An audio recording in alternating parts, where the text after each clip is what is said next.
नमस्कार. मी आशुतोष टिळक. आज 5 जून 2024 कालच्या लोकसभेच्या निकालाच्या नंतर आज चंद्रशेखर टिळक सर यांचं स्वागत करतो या व्हिडिओवर. सर, नमस्कार. कालचा निकाल लागला आणि नेमकं काय म्हणजे काय झालं, काय तुमच्या नजरेने हा निकाल तुम्हाला कसा दिसला? सगळ्यात पहिल्यांदा कदाचित आता लोक त्याला पश्चातबुद्धीही म्हणू शकतील, हे मी नाकारत नाही. बरं. पण मला स्वतःला फार मोठा धक्का बसला असं मी जरा सुद्धा म्हणणार नाही. बरं. कारण सत्तारूढ पक्षांनी कितीही 400 पार वगैरे असं म्हटलं असलं तरी सुद्धा ती एक घोषणा होती. कार्यकर्त्यांचा, पक्षांचा, सहकारी पक्षांचा हौसला वाढवण्यासाठी अशा घोषणा कराव्या लागतात. त्या पद्धतीनं त्या केल्या होत्या. परंतु एनडीएला 300च्याही पलीकडे जाता येणार नाही असं मात्र मला वाटलं नव्हतं. याचं कारण असं की महाराष्ट्रामध्ये भाजपला किंवा एनडीएला फारसं यश किंवा चांगलं यश निदान 2019 इतकं मिळणार नाही याची पुरेशी कल्पना मला होती. असं मी म्हणलं तर मी खोटा ठरणार नाही. परंतु उत्तर प्रदेश आणि राजस्थानमध्ये त्यांना इतक्या मोठ्या प्रमाणावरती फटका बसेल असं मात्र मला वाटलं नव्हतं. आणि त्या दोन राज्यातल्या फटक्यामुळे भाजप हा सिंगल लार्जेस्ट पार्टी झालाय हे जरी खरं असलं, एनडीए आणि घटक पक्षांना आजमितीला 272 पेक्षा 20 जागा जास्त आहेत. आणि त्यामुळे एनडीएतले दोन महत्वाचे पक्ष एनडीएतनं फुटून जोपर्यंत इंडिया आघाडीमध्ये जात नाहीत तोपर्यंत इंडिया आघाडी आपल्या सत्ता स्थापनेचा दावा सुद्धा करू शकणार नाही. ही गोष्ट लक्षात घेतली पाहिजे. आणि त्याचबरोबरीनं भारतीय जनता पक्ष हा पुन्हा एकदा सिंगल लार्जेस्ट पार्टी आलाय आणि शेवटी आज त्यांचं बहुमत आहे. आणि त्यामुळे आज आणि उद्या या 1-2 दिवसामध्ये नरेंद्र मोदींनी राष्ट्रपतींकडे जाऊन सत्ता स्थापनेचा दावा केला तर त्यात आश्चर्य वाटण्याजोगं काही कारण नाही, कारण he is a natural claimant for it. आणि अशा पद्धतीनं एकदा त्यांनी सत्ता स्थापनेचा दावा केल्यानंतर राष्ट्रपतींना त्यांना शपथ देऊन पण सरकार नवीन स्थापन करण्याची मुभा देण्यावाचून गत्यंतर नाही. फार फार तर राष्ट्रपती त्यांना असं सांगू शकतील की मी शपथविधी करते, सरकार तुम्ही स्थापन करा, सरकार कार्यभार सुरू करा, म्हणजे आचारसंहिता कमी होईल, थांबेल. परंतु काही एका विशिष्ट कालमर्यादेमध्ये संसदेच्या सभागृहामध्ये तुम्ही तुमचं बहुमत स्पष्ट करून घ्या, असं फार फार तर होऊ शकतं. त्यामुळे तांत्रिकदृष्ट्या बघायचं झालं तर काल जे झालंय ते जी काही एक मीडिया हाईप निर्माण झाली होती तसं 400 पार झालेलं नाही. पण एक इतिहास घडला आहे हे नाकारता येणार नाही की बऱ्याच वर्षानंतर तिसऱ्यांदा सलग ही पार्टी निवडून आलीये, ही वस्तुस्थिती आहे. त्याचा जो पर्याय आहे त्याला या एनडीए मधनं किंवा नितीश कुमार, अगदी नावच घेऊन बोलायचं झालं तर नितीश कुमार आणि चंद्राबाबू नायडू या दोघांनाही फोडून तिकडे नेलं तरच त्यांना सत्ता स्थापनेचा दावा करता येईल. ही गोष्ट नक्की आहे. कारण इथे एक आपण लक्षात घेतलं पाहिजे की नरेंद्र मोदी जेव्हा सत्ता स्थापनेचा दावा करणार आहेत तेव्हा राष्ट्रपती त्यांना सांगतीलच की तुमचं बहुमत संसदेच्या सभागृहात स्पष्ट करा असं नाही. पण जेव्हा इंडिया जाईल तेव्हा इंडिया आघाडी हा सिंगल लार्जेस्ट पार्टी नाहीये. त्यामुळे 101% राष्ट्रपतींना हे सांगावंच लागेल. हा तांत्रिक बाब आहे. त्यामुळे भूमिकेतला किंवा वर्तनातला फरक आपण लक्षात घेऊया. याच्यात जेवढं राजकीय सावधपण आहे तितकंच त्याच्या पाठीमागे ही असलेली घटनात्मक तरतुदीही आहेत हे लक्षात घेतलं पाहिजे. की काल निकाल जाहीर झाले, स्पष्ट झाले, त्याच्यानंतर नरेंद्र मोदींनी भाजप कार्यकर्त्यांना उद्देशून भाजपच्या दिल्ली पक्ष कार्यालयात भाषण केलं आणि त्याच्या विरुद्ध इंडिया आघाडीची सर्व माणसं, सर्व नेते, आणि हे बरोबर आहे संसदे संसदेला धरून आहे की आम्ही एकत्र भेटतो आणि मग काय ते ठरवतो. हा जो फरक आहे that clearly shows what exactly is. पण एक गोष्ट मात्र कालच्या निकालातनं स्पष्ट झाली, आणि मग तुम्ही मोदी समर्थक असा नसा, तुम्ही भाजप समर्थक असा नसा, हा निर्णय तुम्हाला मान्य असो नसो, अपेक्षानुसार असो नसो, काय जे व्हेरिएशन्स असतील ती, पण एक गोष्ट नक्की झाली की भारतीय संसदीय निवडणुकांमध्ये आज स्वातंत्र्य मिळून 77 वर्ष जरी झाली तरी आर्थिक विकास या मुद्द्यांवरती आपण निवडणुका जिंकू शकत नाही. म्हणजे अटलजींच्या बाबतीत 2004 साली जे इंडिया शायनिंगचं झालं ते 2024 मध्ये विकसित भारत 2047चा भारत याच्यामुळे झालं का, याचा विचार करावा लागेल. कारण याच्यामध्ये पुढच्या अर्थकारणाची आणि पुढच्या गुंतवणूक क्षेत्राच्या स्थितीची बीजं रोवली आहेत, हे लक्षात घ्यावं लागेल. थोडस असं राजकारणाकडे येऊ, कारण तुम्ही जे म्हणला होता आपल्याला विकासाच्या मुद्द्यावर निवडणुका लढता आणि जिंकता येत नाहीत. बीडची जी निवडणूक झाली आणि त्याच्यानंतर तिथल्या ज्या बातम्या यायला लागल्या की दोन समुदायांमध्ये खूप मोठ्या प्रमाणावर ध्रुवीकरण व्हायला लागलं, की याच्या दुकानावर जायचं नाही, त्याच्या दुकानावर जायचं नाही, एकमेकांकडचे भाज्या फळं घ्यायचे नाहीत. आणि हे सगळं बघत असताना मला अटलजींचं ते फेमस वाक्य आठवलं की ध्रुवीकरण होना नहीं चाहिए, सरकारें आएंगी जाएंगी, पार्टियां बनेंगी बिगड़ेंगी, ये देश रहना चाहिए, असं एक अटलजींचं फेमस फार वाक्य होतं, फेमस भाषणामधलं. या सगळ्याच्या मध्ये उत्तर प्रदेश, राजस्थानचे काही निकाल थोडेसे धक्कादायक होते. तुमचं एक बारीकसं स्टेटमेंट राजकारणावरचं, आणि मग आपण अर्थकारणाकडे वळूया. अर्थकारणाला आपण टाइम देणार. एक गोष्ट लक्षात घेऊ, तुम्ही ज्या अटलजींच्या वाक्यांचा संदर्भ दिला, हो, ते 1999 साली पहिल्यांदा जेव्हा अटलजींचं सरकार सत्तारूढ झालं, त्या विश्वासदर्शक ठरावाला जे उत्तर दिलं त्याच्यामधलं आहे. ते उत्तर देताना जेव्हा अटलजी उभे राहिले संसदेमध्ये, तेव्हा अटलजींच्या लक्षात आलं होतं की ही गणितं आपल्या बाजूनी जात नाहीयेत. कारण त्या भाषणाचं शेवटचं वाक्य, मी इथनं उठून आता राष्ट्रपती भवनात जाऊन माझा राजीनामा सादर करतो, असं म्हटलं होतं. हो, त्याला असलेलं वाक्य आणि आत्ताचं असलेलं वाक्य याच्यामध्ये एक मोठा फरक आहे, एवढा लक्षात घेऊ. ते वाक्य त्रिकालाबाधित सत्य आहे, ही गोष्ट नितांत सत्य, पण ते वाक्य इतक्या मोकळेपणानं उच्चारायला अटलजींच्या उंचीचा राजकीय नेता असावा लागतं, हे लक्षात घेतलं पाहिजे. अटलजींनी ज्या काळामध्ये हे वाक्य उच्चारलं त्यावेळेला एकंदरीतच 1990 सालच्या चंद्रशेखर राजवटीपासनं, म्हणजे जवळजवळ 9 वर्ष आपल्या देशाला आघाडी सरकारांचीच पार्श्वभूमी होती. नंतरचीही अटलजींची दोन्ही सरकारं आणि एका अर्थाने मनमोहन सिंगांचीही दोन्ही सरकारं ही आघाडी सरकारच होती. 2014 आणि 2019 या दोन निवडणुकांमध्ये आघाडी सरकारांची परंपरा खंडित झाली आणि त्यामुळे त्याला उद्देशून असलेलं ते वाक्य होतं. त्यामुळे ही पार्श्वभूमीतला फरक आपण लक्षात घेऊया. दुसरी गोष्ट, आत्ताच्या संदर्भामध्ये जर राजकीय विचार करायचा झाला तर या ना त्या स्वरूपामध्ये ध्रुवीकरण होणं हे अत्यंत क्रमप्राप्त होतं. शेवटी आपल्याकडे निवडणुकांमध्ये कितीही नाही म्हटलं तरी जात धर्म या विषयावरती येतच. आपण काही वेळेला ते शब्दप्रयोग उघडपणाने करतो, काही वेळेला ते शब्दप्रयोग प्रकटपणाने न करता अप्रत्यक्षपणे करतो. आता अगदी साधं उदाहरण सांगतो की यावेळेच्या निवडणुकांचा जर आपण प्रचार पाहिला सगळ्याच पक्षांच्या बाबतीत, तर कोणीही जात असा शब्द वापरला नव्हता, पण उमेदवार देताना तो विचार केला होता.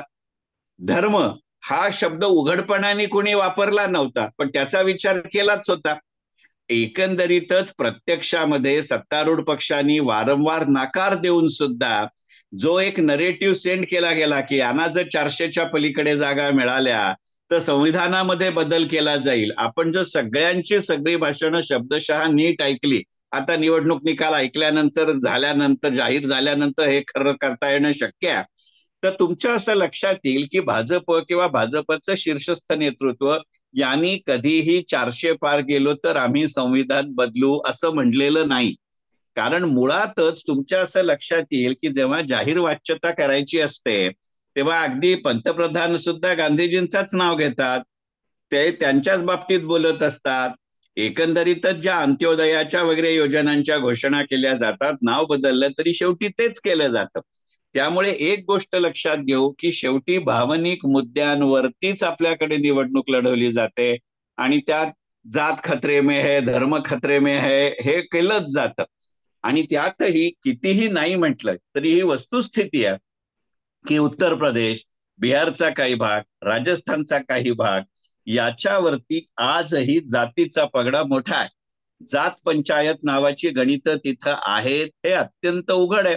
अन्यथा तुम्ही मला सांगा ना की आघाडी करताना हे घटक असतातच की नाही.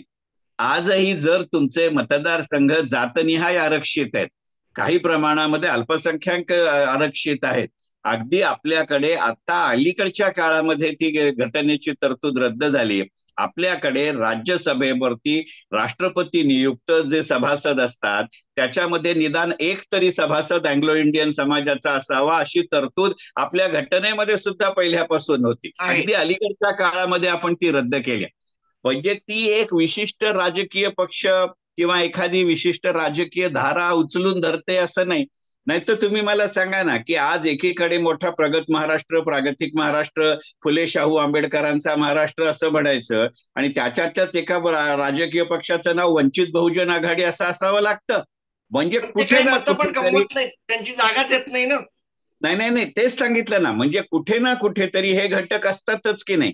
आपल्या देशामध्ये काही काही गोष्टी अशा आहेत, मी गमतीने म्हणतो बघ, 1977 सालपासून 2014 पर्यंत एक व्यक्ती आपल्याकडे दरवेळेला केंद्रीय मंत्रिमंडळात असायची. आजही तशा पद्धतीची माणसं आपल्या केंद्रीय मंत्रिमंडळात आहे. त्यांचं राजकीय कर्तृत्व किंवा वक्तृत्व तेवढं आहे का, याचं उत्तर नाही असं आहे. त्यामुळे शेवटी ही गणित आहेत आणि इतक्या मोठ्या खंडप्राय देशामध्ये ती असणार.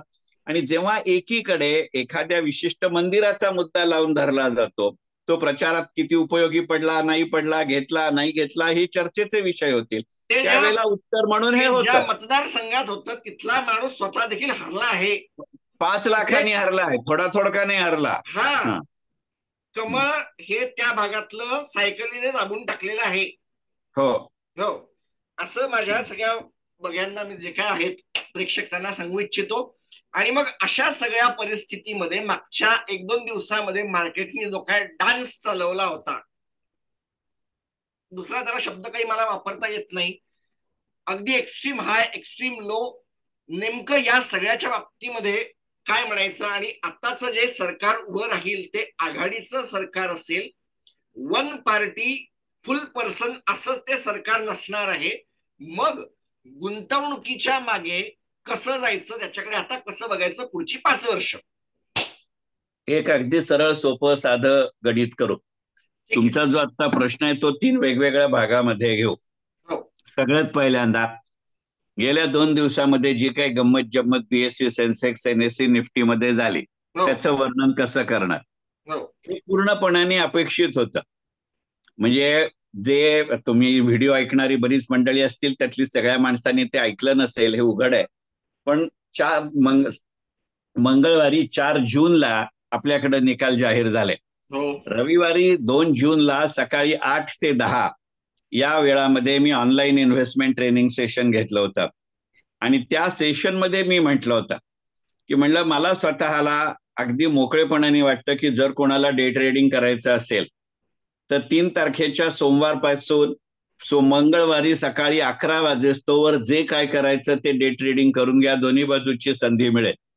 म्हणलं जर सोमवारी मार्केट स्टेडी राहिलं तर मंगळवारी ते प्रचंड मोठ्या प्रमाणावर उसळेल. पण जर सोमवारीच मार्केट उसळलं तर ते मंगळवारी काय वाटेल ते निकाल येवो. अगदी हे माझं 2 तारखेचं विधान आहे की मोदींना अगदी 400 पेक्षा जास्त जागा मिळाल्या तरी सुद्धा मंगळवारी मार्केट खालती येईल. याचं कारण असं आहे की आपण जर 1999 सालपासूनच्या लोकसभा निवडणुकांच्या मतमोजणीच्या दिवसाचा शेअर बाजाराचा आपल्या देशातला इतिहास पाहिला, त्यातला प्रत्येक शब्द महत्वाचा. 1999 सालपासूनचं महत्वाचं, मतमोजणीचा दिवस हा शब्द महत्वाचा, आपल्या शेअर बाजाराचा हा शब्द महत्वाचा आणि इतिहास हा शब्दही महत्वाचा. असं जर पाहिलं तर साधारणपणे एक्झिट पोल पासनं मतमोजणीच्या आदल्या दिवसापर्यंत मार्केट एक ट्रेंड दाखवतं आणि मतमोजणीच्या दिवशी मार्केट मजबूत खाली जातं. हा आजपर्यंतचा इतिहास आहे, त्याला बाजार गाजलं. शेवटी तुम्ही विचार करा ना की रविवार रात्रीपासनं मंगळवार रात्रीपर्यंत अशा काय मोठ्या आक्रमक घटना घडल्या. आजही मोदी सरकार 3ऱ्यांदा निवडून आलंय. पण जर तुम्हाला सोमवारी 3000 मार्केट वाढायला काही लॉजिक लागत नसेल तर मंगळवारी 4500 खालती यायला काहीच लॉजिक लागण्याचं कारण नव्हतं. आणि त्यातही आपण गमतीची एक गोष्ट लक्षात घेऊ की जे साधारणपणे इंडेक्स मधले ज्याला वेदरकॉक्स म्हणतात ते शेअर्स ज्या प्रमाणामध्ये बदलले, बाजारभावात ते ज्या प्रमाणात बदलले, तेवढे जे वेदरकॉक नाहीत पण फंडामेंटली स्ट्रॉंग आहेत ते शेअर्स ना सोमवारी त्या प्रमाणात वाढले ना मंगळवारी त्या प्रमाणात ते खालती आले. याचं कारण सांगतो की शेवटी एकंदरीतच जवळजवळ 2-2.5 महिने निवडणूक हा प्रकार आपल्या देशात चालला होता. हो त्यामुळे जवळजवळ गेले 2.5 ते 3 महिने आपल्याकडे आचारसंहिता आहे. हो इतका स्टेटस को कोणत्याही शेअर बाजाराला इतक्या दीर्घकाळ कधीच परवडत नाही.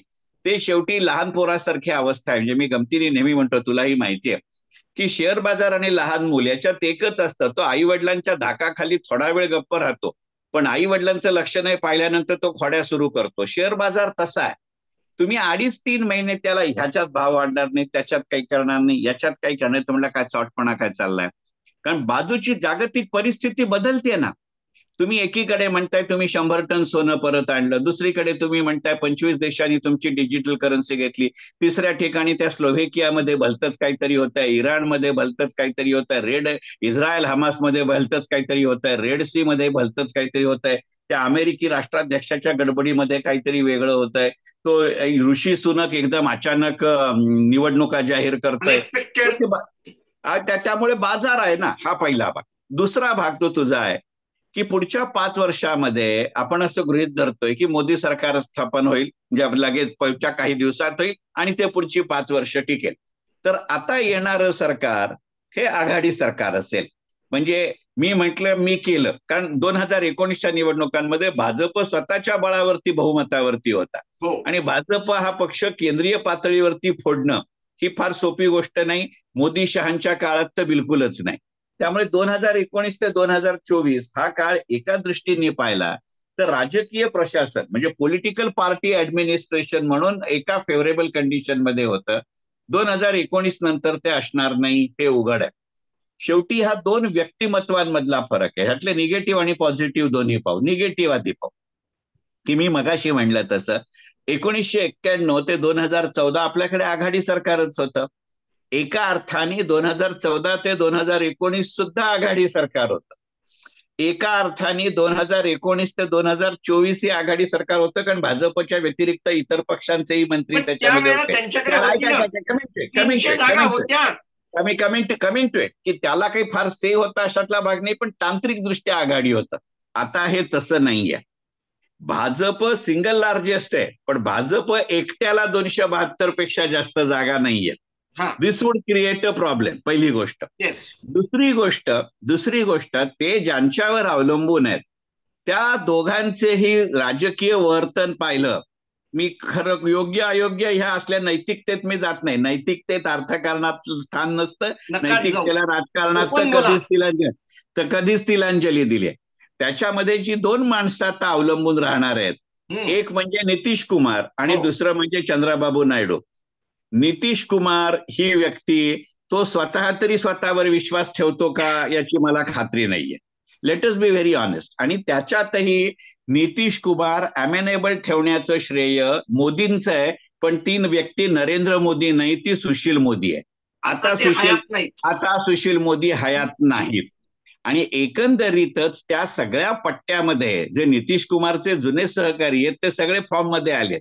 बाकी काय असो, लालू यादवशी त्याचा जेवढं वैर होतं तेवढं त्याच्या मुलाशी असण्याचं कारण नाही. दुसरी गोष्ट, अखिलेश यादवला जे उत्तर प्रदेशात मिळालेलं यश आहे, काल मतमोजणी सुरू झाल्यापासून संपेस्तोवर कन्सिस्टंटली आपलं स्थान धरून ठेवलेला एकमेव पक्ष की 3ऱ्या स्थानावर होता, तो पहिल्यापासून शेवटपर्यंत 3ऱ्या स्थानावर राहिला तो आहे. आणि त्याच्याकडे 1 गठ्ठा 35 खासदार आहेत, हे लक्षात घेऊ. त्यामुळे नितीश कुमार इकडे तिकडे कसाही होऊ शकतो. चंद्राबाबू नायडू हे गणित थोडं वेगळं आहे की चंद्राबाबू नायडू पूर्वीही एनडीए मध्ये होता. अटलजींच्या सरकारमध्ये चंद्राबाबू नायडू मंत्री होते आणि नंतर चंद्राबाबू नायडूची माणसं मंत्री होती. अगदी चंद्राबाबू नायडूंचे एक व्यक्ती लोकसभेची सभापतीही होती अटलजींच्या काळामध्ये. त्यांच्या मृत्यूनंतर शिवसेनेचे मनोहर जोशी झाले होते. करेक्ट. बालयोगींच्या नंतर मनोहर जोशी झाले. परंतु त्याच्या वेळचा चंद्राबाबू नायडू आणि आत्ताचा चंद्राबाबू नायडू याच्यामध्ये एक फरक आहे. त्यावेळेला चंद्राबाबू नायडू अविरतपणे अविभाजित किंवा संयुक्त आंध्र प्रदेशचा मुख्यमंत्री होता. गेली 10 वर्ष तशा अर्थी राज्याच्या राजकारणामध्ये चंद्राबाबू नायडू हा राज्याच्याही राजकारणाच्या बाहेर होता आणि केंद्रीय राजकारणाच्याही बाहेर होता. त्यामुळे first now we would like to re-establish himself. त्यामुळे तो न्यूसन्स व्हॅल्यू कमी करेल. आणि या 10-12 वर्षाच्या राजकारणामध्ये एक आपल्याला पॅटर्न, 2 वेगवेगळे पॅटर्न दिसले. त्यातला एक पॅटर्न हा, आता ते ओरिसात राहिले नाहीत पण बिजू जनता दलांच्या नवीन पटनायकने घालून दिला की आपण राज्याच्या राजकारणावरती लक्ष केंद्रित करावं. त्याकरता एकंदरीतच केंद्रात जे राज्य असेल त्याच्या विरोधातही जायचं नाही, त्याच्यापासून समर्थकही राहायचं नाही, इक्वी डिस्टन्स राहायचं. अशी एक भूमिका जर चंद्रबाबू नायडूंनी घेतली तर मोदी सरकार स्थिर राहील. परंतु जर त्यांनी ममता बॅनर्जींसारखी भूमिका घेतली की कोणत्याही परिस्थितीत मोदी सरकारशी हात मिळवणी नाही, माझं काय व्हायचंय ते होऊ दे, कारण जसं पश्चिम बंगालमध्ये एक हाती सत्ता ममता बॅनर्जींना मिळत असे किंवा मिळते, तशी आता आंध्र प्रदेशमध्ये चंद्रबाबू नायडूला मिळाली. त्यामुळे चंद्रबाबू नायडू काय भूमिका घेतात याच्यावरती आताच्या मोदी सरकारचं काही प्रमाणात तरी राजकीय स्थैर्य हे अवलंबून असेल, ही गोष्ट उघड आहे. आणि त्यामुळेच खरं खोटं कळायला मार्ग नाही, पण सोशल मीडियामध्ये ऑलरेडी बातम्या फिरायला लागल्यात की एका राजकीय पक्षाने एकनाथ शिंदेना फोन केला, दुसऱ्या राजकीय पक्षांनी चंद्रबाबू नायडूंना फोन केला, तिसऱ्या राजकीय पक्षांनी नितीश कुमारांना फोन केला. ही झाली त्याची राजकीय बाजू.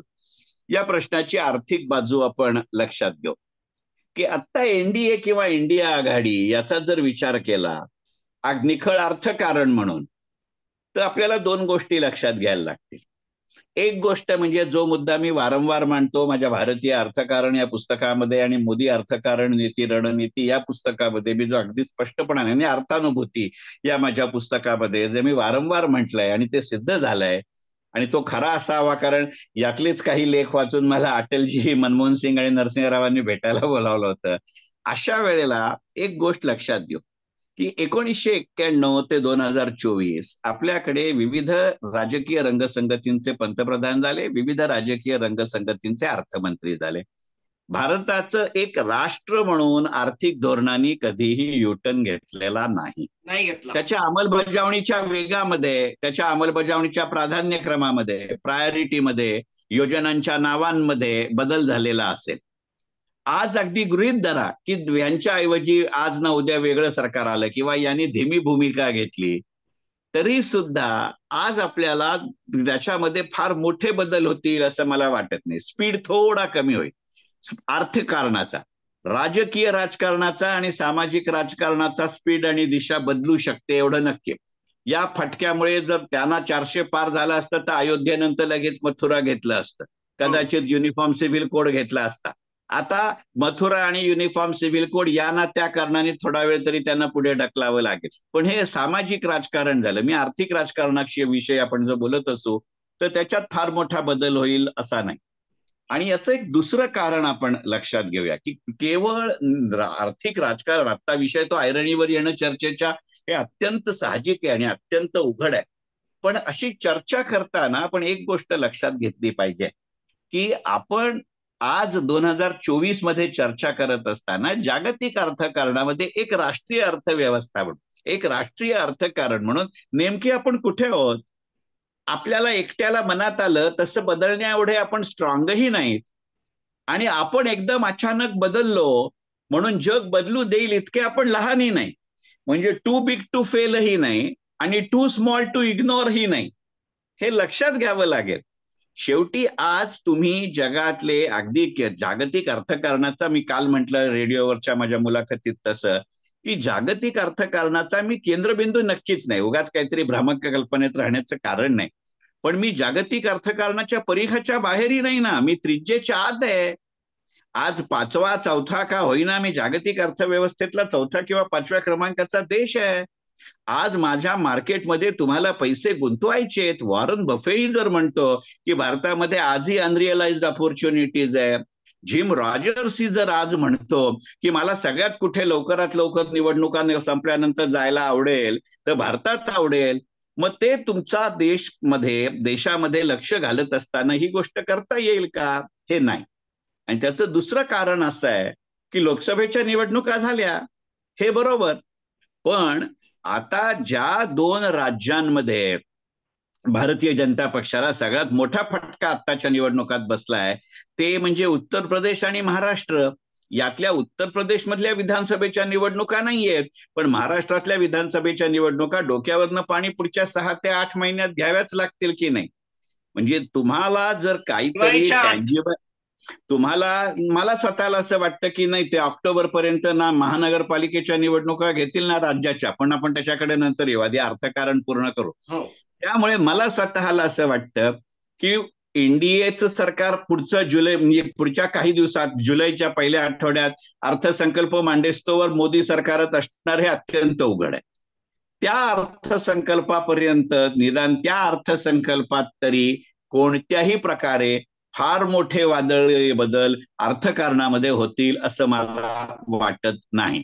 फार फार तर काय होऊ शकतं की जे न्यू टॅक्स सिस्टमकडे इन्कम टॅक्सच्या दृष्टिकोनातून विचार करताना ते यंदाच्या अर्थसंकल्पात गेले असते की now this is by default a system, तुमची ओल्ड टॅक्स सिस्टम मी पुढच्या 3 वर्षात डिस्कंटिन्यू करणार आहे, अशी जी पॉलिसी अनाउन्समेंट झाली असती ती झाली नसते. खरं सांगायचं म्हणजे अशी ही अनाउन्समेंट होण्याची शक्यता कमी होती.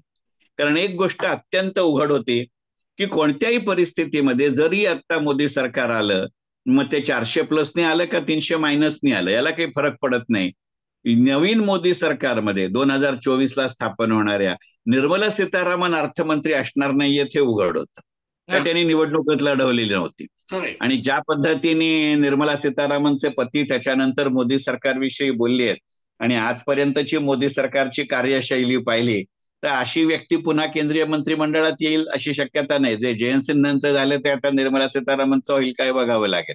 आणि त्यामुळे तेवढा एक बदल बदलला तर अगदी नजीकच्या भविष्य काळामध्ये भारतीय अर्थकारणामध्ये फार मोठे वादळी बदल होतील असं मला जरा सुद्धा वाटत नाही. मग आता अजून थोडं पुढे जाण्याच्या आधी मी तुम्हाला एक प्रश्न असा टाकतो की अज्युम एनडीएचं गव्हर्नमेंट येतं आहे आणि दुसरी केस अज्युम इंडिया अलायन्सचं सरकार येतं आहे. दोन्ही सिच्युएशन मध्ये तुमचं प्रेफर्ड पिक अर्थमंत्री पदासाठी नेमकं कोण असेल? दोन्ही केसेस. ह्या प्रश्नाचं उत्तर फार जरतारी आहे. निर्मला सीतारामन नाही सांगतो ना, निर्मला सीतारामन अर्थमंत्री नाहीत असं गृहीत धरून आपण जर पाहिलं तर मला जी 2 माणसं आवडली असती भाजपच्या सरकारात अर्थमंत्री व्हायलेली, त्यातला एक आत्ता हयात नाही आणि दुसरा आता खासदार नाही. एक म्हणजे सुशील मोदी आणि दुसरं म्हणजे जयंत सिन्हा. ही दोन्ही माणसं खूप केपेबल होती, पण अनफॉर्च्युनेटली ते अर्थमंत्री होतील व्हायची शक्यताच नाही. आता एनडीए सरकारमध्ये माझा अंदाज असा आहे की निदान अगदी नजीकच्या काळासाठी तरी फार तर नंतर बदललं जाऊ शकतं असा अर्थमंत्री होऊ शकणारी व्यक्ती म्हणजे पियुष गोयल. कारण ऑलरेडी ते निवडून आली आहेत. मला आवडतील की नाही माहिती नाही, शक्यता काय आहे ती सांगतो आणि मग आवडतील कोण हे सांगतो. शक्यता अशासाठी आहे की पियुष गोयल ऑलरेडी निवडून आलेत. मुंबईतनं तो एकमेव भाजपचा खासदार आहे, 2 लाखापेक्षा जास्त मतांनी आलाय. बर, गेल्या 10 वर्षात किमान 3दा त्यांनी अर्थ खात्याचा कारभार सांभाळलाय. त्यामुळे आता अर्थ बजेट लगेच जर सादर करायचंय आणि ते रिवाइज्ड शेड्यूल मध्ये किंवा रिवाइज्ड पॉलिटिकल क्लायमेट मध्ये करायचंय तर अर्थ खात्याची माहिती असलेला आणि त्या विषयाची माहिती असलेला माणूस लागेल, म्हणून पियुष गोयल होण्याची शक्यता आहे. दुसरी जी एक शक्यता होती की जर तामिळनाडूतनं अण्णामलाई निवडून आले असते तर he would have been a more preferred candidate for a finance minister, but unfortunately ते हारलेले आहेत. त्यामुळे मला असं वाटतं की इमिजिएटली आता पियुष गोयल अर्थमंत्री होतील ही राजकीय शक्यता आहे. तुमचा प्रश्न असा आहे की तुम्हाला कोण झालेलं आवडेल. मला मी सांगितलेलं विधान ऐकून लोक मारतील धरून याची मला कल्पना आहे. मी तुम्हाला मला वाटतं अमित शहा. पण अमित शहा आत्ताच्या बदलत्या राजकीय परिस्थितीमध्ये अर्थमंत्री होणार नाहीत.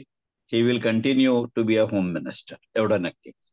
आणि त्या दृष्टिकोनातनं जर विचार करायचा झाला तर एक शक्यता नाकारता येत नाही की that may be a dark horse, परंतु शिवराज सिंग चौहान कदाचित अर्थमंत्री होतील. कारण त्यांना मध्य प्रदेशचा खूप मोठा अनुभव आहे.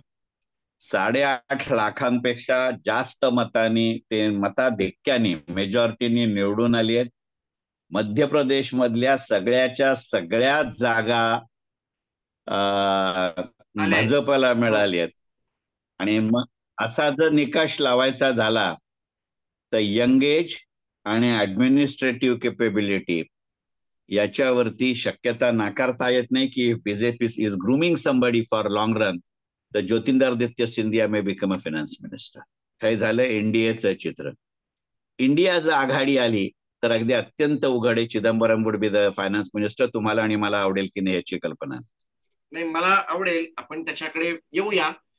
आणि नाही. मग अशा सगळ्या परिस्थितीमध्ये शेअर बाजाराकडे जर आपण नजर फिरवली, गुंतवणुकीकडे आणि सरकारच्या फायनान्सेसकडे, तर परिस्थिती काय दिसते? कारण जेपी मॉर्गनच्या विषयावर आपण एक मोठा पॉडकास्ट केला आहे, पण त्याच्यानंतरची एक बातमी अशी घडली की S&P 2 वर्षाचे घड्याळ टिकटिक टिकटिक चालू केलेली आहे. तुम्हाला माहित असेल की आम्ही तुमचं रेटिंग वाढवू शकतो, तुमचं आम्ही आउटलुक वाढवलेलं आहे, बदललेलं आहे, असं त्यांनी केलं आहे. अशा सगळ्या सिच्युएशनकडे बघून शेअर बाजार असेल किंवा सरकारचं फायनान्स असेल याच्याकडे कसं असणार पुढचा 5 वर्ष? एक अत्यंत उघड गोष्ट आहे की सरकार येणाऱ्या काळात काय वागेल हे ठरवतं.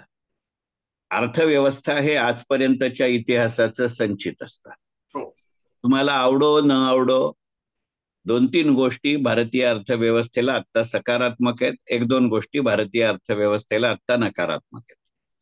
वाढता महागाईचा दर आणि ज्या प्रमाणात सुशिक्षितांच्यात वाढ होते, प्रशिक्षितांच्यात वाढ होते, त्या प्रमाणात रोजगारांच्या संधीमध्ये न होणारी वाढ आणि त्याच्यावरती असलेलं आर्टिफिशियल इंटेलिजन्सचं सावट, या 3 गोष्टी कोणतंही सरकार येवो हे येणाऱ्या काळामधल्या टांगत्या तलवारी आहेत.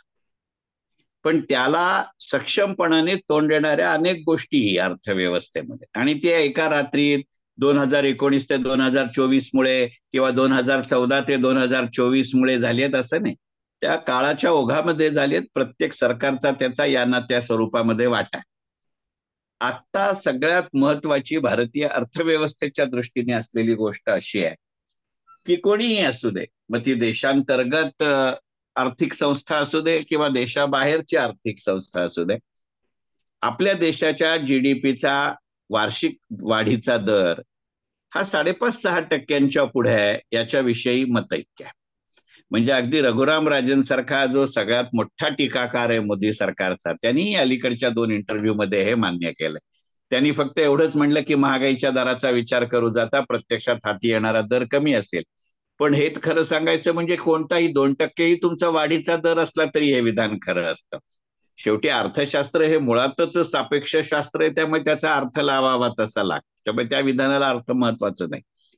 दुसरी गोष्ट, आज आपण आपल्या रुपयाला बाहेर मिळालेली मान्यता ही पक्षनिहाय आहे, पक्षनिरपेक्ष आहे. मोदी असले तर दिली आहे आणि राहुल गांधी पंतप्रधान झाले तर काढून घेतली आहे असं नाहीये. ती त्या चलनाला, ती त्या अर्थव्यवस्थेला दिलेली मान्यता आहे. त्याचे सकारात्मक फायदे पुढच्या वर्षभरामध्ये नक्की आपल्या हातात येणार आहेत. मग ते सरकार कुणीही असू दे, पंतप्रधान कुणीही असू दे, अर्थमंत्री कुणीही असू दे, त्याच्यावर अवलंबून नाहीये. ते अर्थव्यवस्थेच्या सक्षमतेवर अवलंबून आहे. दुसरी गोष्ट, काहीही म्हणा तुम्ही, की एकंदरीतच सरकारी कंपन्यांची गेल्या 10 वर्षात सुधारलेली कामगिरी आणि त्यांनी सरकारी तिजोरीत घातलेली भर ही वस्तुस्थिती आहे, इतिहास आहे. तेवढं मोठं बफर कुशन सरकारला आता उपलब्ध आहे. मग कोणीही सरकारात येऊ दे ना, ते सरकारी यंत्रणेचं कुशन आहे, ते काय मोदी या व्यक्तीचं कुशन नाहीये. चौथी गोष्ट आज अशी आहे की करोना नंतरच्या बदलत्या काळात आपण जागतिक अर्थकारणामध्ये जे वाढवलेले टायअप आहेत त्याचा फायदा आहेच ना. एक सगळ्यात मोठी सकारात्मक गोष्ट जी आत्ता झाली आहे की जे आपण घटना घडली आहे पण त्याचा परिणाम अजून आपण पदरात पाडून घ्यायचोय, ते म्हणजे जे छाबर बंदराची 10 वर्षासाठीची आपल्याकडे आलेली व्यवस्थापन कुशलता आहे. We can use it military wise, we can use it as a telecommunication wise आणि certainly as an opportunity for import and export. Straight way याचा अर्थ पोर्ट मॅनेजमेंट नावाचं एक कम्प्लीट वेगळं फील्ड जे आजपर्यंत आपण राष्ट्रीय अर्थव्यवस्था म्हणून कधीही वापरलं नव्हतं ते दालन आपण उघडं करतोय स्वतःला. म्हणजे आज जर आपण याची तुलना म्हणून विचार करायचा झाला तर आपला शेजारी म्यानमार याची सगळी बंदरं ही चीनकडे आहेत ताब्यात व्यवस्थापनाच्या दृष्टीने. आपल्या खालती असलेला श्रीलंका याची सगळी बंदरं चीनच्या ताब्यात आहे. पाकिस्तानची 2 स्ट्रॅटेजिक बंदरं चीनच्या ताब्यात आहेत. असा जर विचार करायचा झाला तर जर छाबरमध्ये ते मॅनेज करताना आपण यशस्वी होतोय असा संकेत पहिल्या 1-2 वर्षामध्ये आला तर पाकिस्तान मला बंदर देणार नाही हे सांगायला आज ज्योतिषी नको. नाही पण नको. त्या द्वीपकल्पातले काही देश तर माझ्या बाजूला येतात. ही जी नवीन संधी आहे that would be creating a huge opportunity for me. गेल्या 6 वर्षामध्ये आपण ज्या पद्धतीने डिफेन्स एक्सपोर्ट्स हँडल केलेत, अर्थव्यवस्था म्हणून केले, सरकार म्हणून केले. सरकार ही यंत्रणा पक्षनिरपेक्ष असते, ती काम करत राहते, त्याचा फायदा आहे. त्यामुळे एक गोष्ट सांगतो की काही ज्या समाजकारणाशी निगडीत गोष्टी आहेत मग शेवटी फरक कुठे पडणार आहे किंवा पडेल असं वाटतंय परसेप्शन मध्ये आहे, की एक विशिष्ट सरकार असेल तर तो हाती आलेला पैसा कसा वापरेल आणि दुसरं विशिष्ट सरकार असेल तर तो हाती आलेला पैसा कसा वापरेल. शेवटी एक गोष्ट आपण लक्षात घेऊ की करप्शन आहे, सोशल कॉस्ट आहे असं जेव्हा म्हणतो तेव्हा मुळात पैसा हाती येतो ही प्रक्रिया इंटॅक्ट ठेवतो. म्हणजे काल मी माझ्या रेडिओच्या सेंटरच्या समारोपाच्या भाषणामध्ये म्हटलं तसं की एक गोष्ट लक्षात घ्या हो की मला शेवटी पंतप्रधान का व्हायचं असतं, मला राज्य करायचं असतं म्हणून व्हायचं असतं. पण राज्य करायला खाली काहीतरी शिल्लक राहावं लागतं ना, तर मी राज्य करेन ना, निर्वात पोकळीच का करणार आहे. त्यामुळे हे असं अंड देणारी कोंबडी कोणतंही सरकार कधीच एकदम मारून नाही टाकणार. नाही. प्रत्येकाची कोंबडं मारण्याची पद्धत वेगवेगळी असू शकते. शेवटी proof of pudding lies in eating हे जरी खरं असलं तरी एक गोष्ट लक्षात घेऊ की केवळ सरकार बदललं किंवा पूर्वीच्या पूर्ण बहुमताच्या सरकारविषयी आघाडी सरकारमध्ये आपण आलो म्हणून काही एका रात्रीत आणि तेही वादळी बदल होतील अशातला भाग नाही. कारण हा प्रश्न विचारताना आपण असं गृहीत धरतो की एखादं विशिष्ट सरकार या मार्गाने चाललंय, त्याची मला सवय झाली आहे किंवा ते चांगलं आहे असं मला वाटायला लागलंय, त्याच्या ऐवजी दुसरं सरकार आलं तर काय होईल. शेवटी एक गोष्ट लक्षात घ्या की आपण ही चर्चा करताना असं गृहीत धरतो की ते दुसरं सरकार ह्याच्यापेक्षा वेगळं असेल म्हणजे गुन्हेगार असेल. वेगळं आणि वाईट या 2 वेगळ्या गोष्टी आहेत, पहिली गोष्ट. दुसरी गोष्ट, मुळातच त्या सरकार मधली माणसं ही पूर्वी सरकारात राहिलीत की ती कशी आहेत ते माहितीत ना. म्हणजे तसं एका अर्थी पाहायचं झालं तर ते नोंदेवील आहेत. पण शेवटी तुम्ही आयसोलेशन मध्ये काम करणं आणि तुम्ही नेटवर्क कम्युनिटी म्हणून काम करणं, आज भारतीय अर्थव्यवस्था ही ग्लोबली नेटवर्क्ड कमोडिटी आहे. तुम्ही नेटवर्क कम्युनिटी असावा नसा त्यांनी काही फरक पडेल, फार मोठा फरक पडेल असं नाही. मी म्हटलं तसं इम्प्लिमेंटेशनचा वेग मागे पुढे होईल, पण शेवटी आपण नोकरी बदलतो, अगदी आपली ट्रान्सफर होऊन आपण दुसरीकडे गेलो तरी we also take some time to settle down.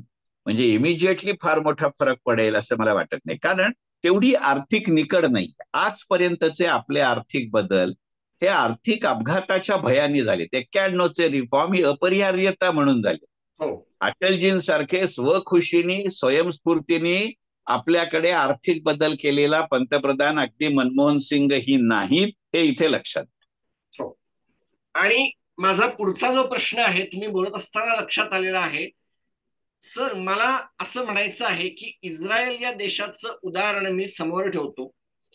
इटमा Ben Gvir नावाचा एक अत्यंत विचित्र स्वभावाचा एक्स्ट्रीमिस्ट त्या देशामध्ये आहे, जो त्याला वाटेल तसंच त्या सरकारला वागायला भाग पाडतो, त्याच्यासाठी त्याच्या देशाची असलेली क्रेडिबिलिटी ब्लॉकवर ठेवून देतो.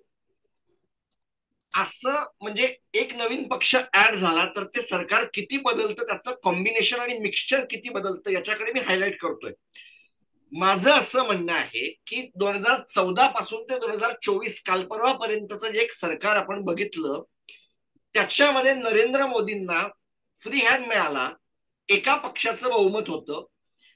जर आघाडीचं सरकार आलं ज्याच्यामध्ये आता तुम्हाला चंद्रबाबू नायडू आणि नितीश कुमारांसारख्या थोड्याफार अनप्रेडिक्टेबल लोकांकडे बघावं लागणार आहे, तर त्या सरकारचं कॉम्बिनेशन, त्या सरकारचा स्वभाव किंवा त्या सरकारच्या पॉलिसीज नेमक्या कशा होतील आणि याच्या हे बघताना मी एक छोटीशी तळटीप टाकतो. अर्थमंत्री म्हणून निर्मला सीतारामन यांचा कार्यकाळ हा एक फार चमत्कारिक काळ होता, कारण त्या याच बाई होत्या ज्यांनी प्रायव्हेटायझेशन हा शब्द त्यांच्या भाषणामध्ये एकदा वापरला होता. बाजार शॉक झाला होता, बाजारातले अनेक जण शॉक की प्रायव्हेटायझेशन, डायव्हेस्टमेंट, आणि त्यांच्या शेवटच्या भाषणामध्ये त्यांनी डायव्हेस्टमेंट हा शब्दही वापरला आणि आपण दोघे शोधत होतो की नेमकं काय आहे. मला आठवतं आता अशा सगळ्या क्वेश्चन मध्ये जर येणारं सरकार हे विचित्रपणे तयार होणारं आघाडी सरकार तयार झालं नरेंद्र मोदींच्याच अंडर, तर काय? पहिली गोष्ट, प्रश्नाच्या पूर्वार्धामध्ये तुम्ही ज्या इस्रायलचं उदाहरण दिलं, हो, तर इस्रायल आणि भारत या दोघांची जरा सुद्धा तुलना होऊ शकत नाही. ना जागतिक अर्थकारणातलं स्थान म्हणून, ना जागतिक राजकारणातलं स्थान म्हणून, ना भूगोलातला आकार म्हणून, ना तुमच्या ज्याला आपण इको सोशो पॉलिटिकल थ्रेड म्हणतो त्याच्यावरती. एक गोष्ट लक्षात घेऊ की इस्रायल हे राष्ट्र एका अर्थाने वेगळं आहे, अनुकरणीयही आहे, आदरणीयही आहे आणि तिरस्करणीयही आहे. मी सगळ्या अर्थ एकदम मान. बिलकुल. धर्म या संकल्पनेवरती अलीकडच्या काळामध्ये स्वतंत्रपणे नव्यानं जन्माला आलेलं एकमेव राष्ट्र म्हणजे इस्रायल आहे. हो, तिथं ज्यू हा गोष्ट बाइंडिंग फोर्स आहे. हो, आपल्या देशाच्या 77 वर्षाच्या स्वतंत्र भारताच्या इतिहासामध्ये धर्म हा इतक्या उघडपणाने आपल्याकडं कधीही बाइंडिंग फोर्स नव्हता, हे लक्षात घेऊ. तुम्ही ज्या नेत्याचं इस्रायलच्या नाव घेतलं त्याचा जो वाद आहे तो डिफेन्स आणि युद्ध याच्याबद्दलचा आहे. तो त्या देशाचा प्राणवायू आहे, आपल्या देशाचा तो प्राणवायू नाही, हे लक्षात घेऊया. की त्याचं अगदी आज मितीचं उदाहरण घ्या की इतकं आपण सगळं पाकिस्तान विरोधी किंवा आपल्याला त्यांच्यापासून असलेला धोका, त्या दहशतवादाचे बळी, हे सगळी वस्तुस्थिती आहे. पण अगदी परवाच्या निवडणुकांमध्येही कारगिल ज्यानं वाचवलंय त्या भारतीय जनता पक्षाचा उमेदवार कारगिलमध्ये पडलेला आहे, हे लक्षात घेऊ. त्यामुळे आपलं जे गणित आहे ते इस्रायलपेक्षा पूर्णपणाने वेगळं आहे, हे पहिलं लक्षात घ्या. आता तुमच्या प्रश्नाच्या उत्तरार्धाकडे येतो. त्याचा या इस्रायलशी सुतराम संबंध नाही. या मुद्द्याची काही प्रमाणात चर्चा आपण अगदी या पॉडकास्टच्या सुरुवातीला केली की मोदी सरकार आले तरी ते आघाडी सरकार असेल, मोदी सरकार येणारच आहे पण ते नितीश कुमार आणि चंद्राबाबू नायडूंवरती काही प्रमाणामध्ये अवलंबून असेल. दोन गोष्टी लक्षात घेऊ की ह्या शेवटी जरतारी आहेत, कारण त्या अजून झाल्या नाहीयेत. आपण कंजेक्चर्स करतोय, त्यामुळे ती बदलू शकतात, कारण शेवटी त्याची गृहीतकं खालची जर बदलत गेली तर काही सांगता येत नाही ना. अशा वेळेला आपण एक गृहीत असं धरतोय की आज मितीला जे एनडीए मध्ये आहेत ते तसेच राहतील, ते तितक्याच प्रामाणिकपणानं त्यांना मदत करतील आणि त्यांच्यापासून कोणताही धोका नाही. आणि प्लस नितीश कुमार आणि चंद्राबाबू नायडू हे आहेत असं आपण ते धरतो. म्हणजे उदाहरण सांगतो की आज महाराष्ट्रातनं जसे भाजपचे खासदार निवडून आले आहेत तसे शिंदे गटाचेही आहेत. अजित पवारांचा एक का होईना आहे. आपण असं गृहीत धरतोय की नरेंद्र मोदी शिंकले तरी सुद्धा हे 8 जण त्यांच्या बरोबर शिंदे गटाचे, पवार गटाचे राहणार आहेत आणि ते शिंकले नाहीत तरी राहणार आहेत, असं होण्याची शक्यता नाही ना. म्हणजे कल्पना करा की ज्यांची अपेक्षा नाहीये ते बाजूला झाले तर मोदी सरकारचं नितीश कुमार आणि चंद्राबाबू नायडूंवरचं अवलंबित्व जास्त वाढतं. हो, कारण शेवटी असं आहे ना, फोडायचा असेल माणूस तर मी मोठा चंक आधी फोडायचा प्रयत्न करेन ना. 1 खासदारवाला, 2 खासदारवाला, 5 खासदारवाला मी फोडणार नाही असं नाही. शेवटी मला संख्या लागते संसदेमध्ये. खरंय. पण मी आता पहिलं लक्ष माझं या मोठ्यांकडे असेल, तोपर्यंत हे सेम फिश आहेत. आणि हे सगळं टाळण्यासाठी मोदी लवकरात लवकर सत्ता स्थापनेचा दावा करतील.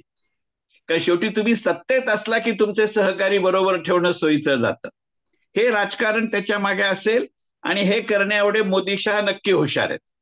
आणि आज तर सिंगल लार्जेस्ट पार्टी आहे, त्यामुळे ते एकदा राष्ट्रपतींकडे गेले की ठरायचंय फक्त शपथविधीची तारीख. आणि त्याच्या आधी जर इंडीवाले गेले नाहीत तर मग त्याला पर्यायच राहत नाही, असं आहे ते. हे गणित लक्षात घेऊ.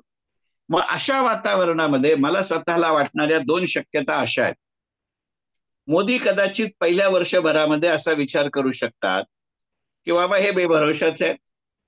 खरं म्हणजे राजकारणात ते इतकं उघडपणाने म्हणणार नाहीत, कारण त्यांच्याच बरोबर सरकार चालवायचं आणि त्याच वेळेला ते बेभरवशाचे आहेत म्हणायचं, यातनं असलेलं वातावरण आपण गढूळ करत जातो. आणि इतका मूर्खपणा कोणीच करणार नाही, मोदी तर नक्कीच करणार नाही.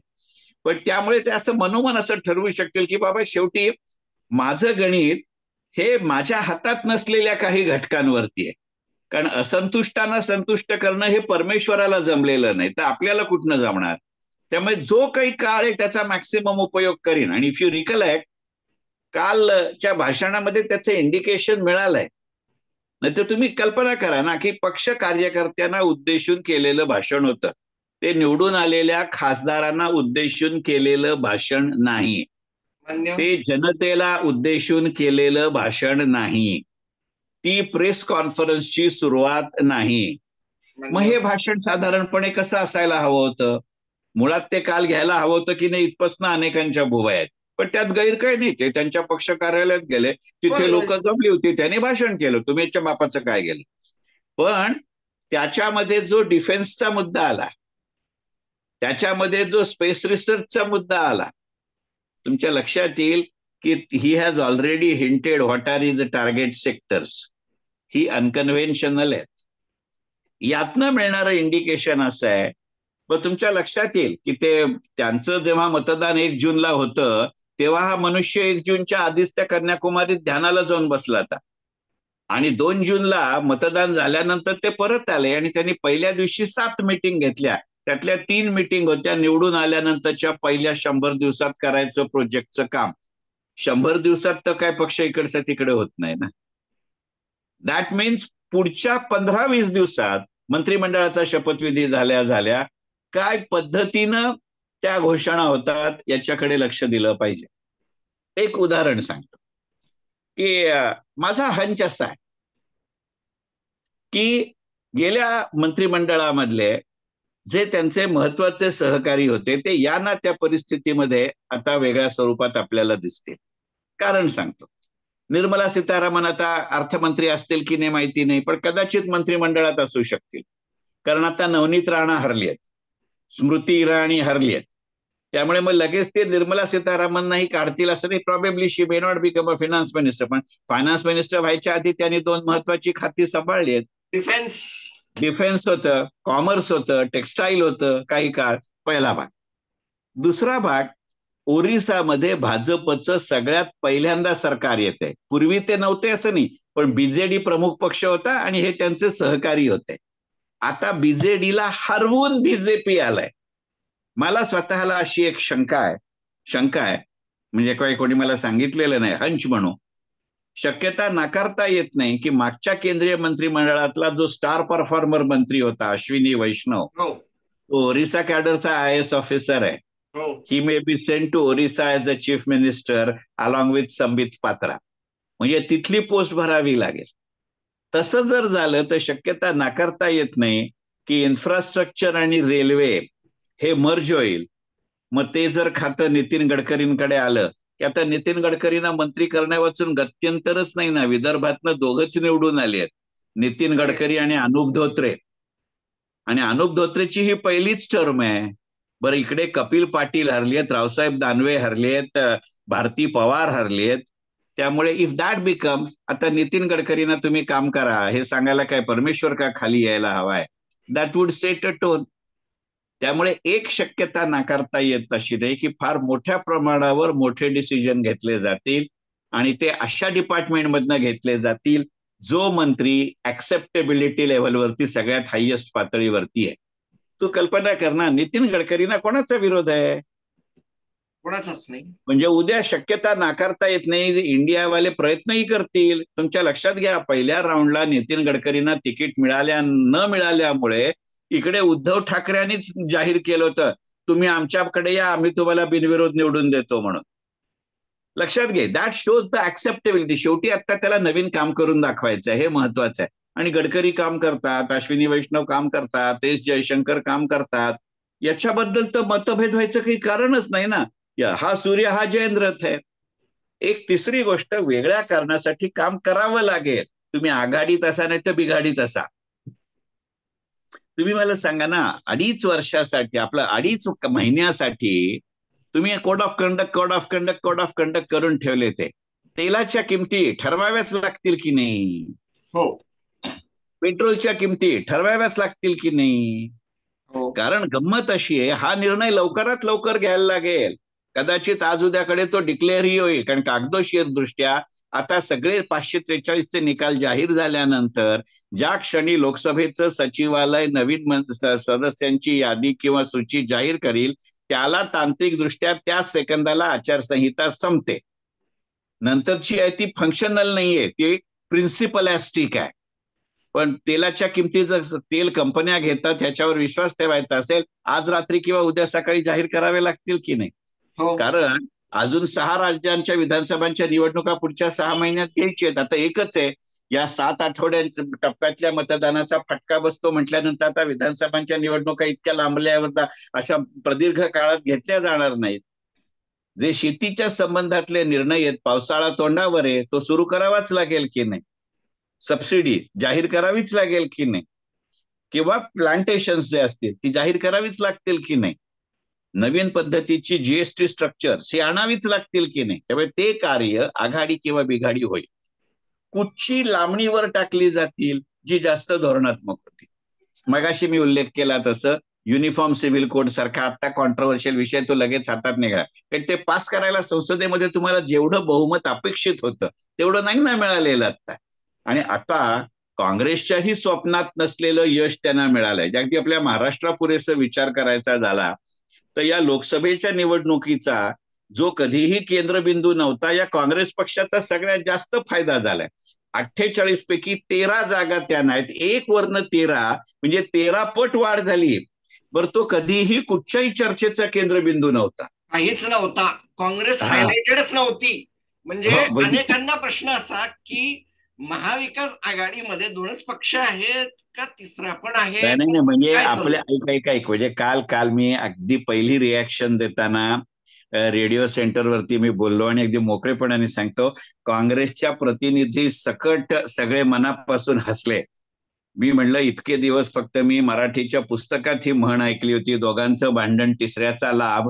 तर म्हणलं यंदा काँग्रेसने ते खरं करून दाखवलं महाराष्ट्राच्या निकालामध्ये. खरं आहे. भांडत कोण होतं, फायदा कोणाला झाला?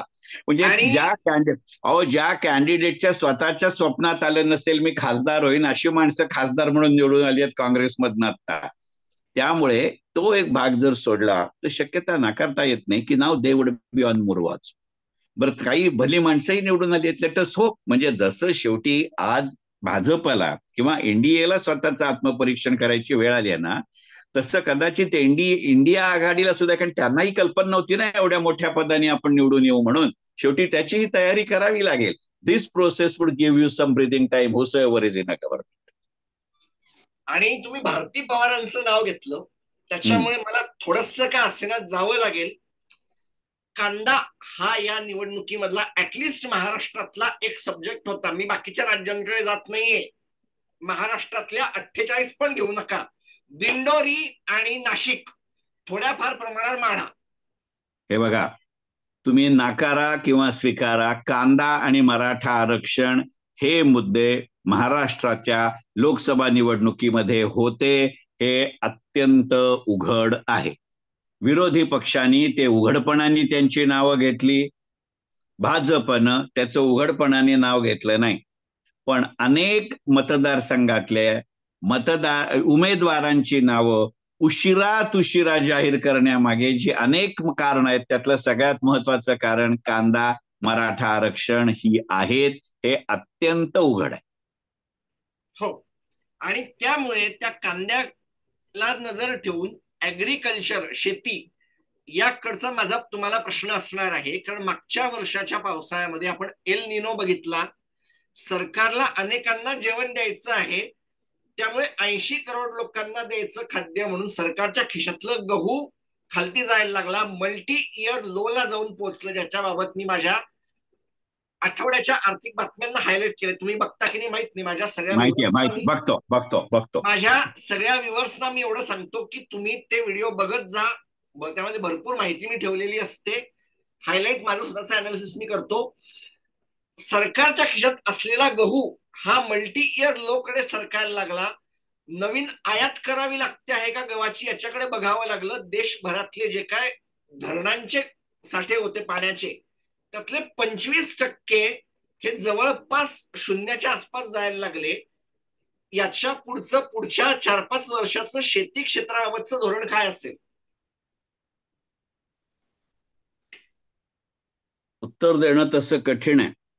कारण याच्यामध्ये सरकारी पक्ष कोण आहे हे जितकं आहेच तितकं मुळातच कृषी बाबतीतलं एक महत्वाचं गोष्ट लक्षात घ्यावी लागते की कृषी हा जितका केंद्र सरकारच्या अखत्यारीतला विषय आहे तितका राज्य सरकारच्याही अखत्यारीतला विषय आहे. तो कंकरंट लिस्ट मधला विषय आहे.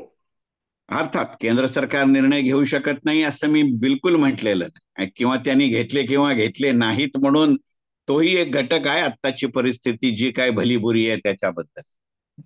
आणि एक दुसरी गोष्ट शेतीच्या बाबतीत लक्षात घ्यावी लागते आपल्याला की शेती आपल्या देशात काही मोजकी राज्य वगळली तर शेती ही आपल्याकडे वर्षात एक पीक अशी आहे आणि शेती आपल्याकडे फार मोठ्या प्रमाणावरती पावसावरती अवलंबून आहे.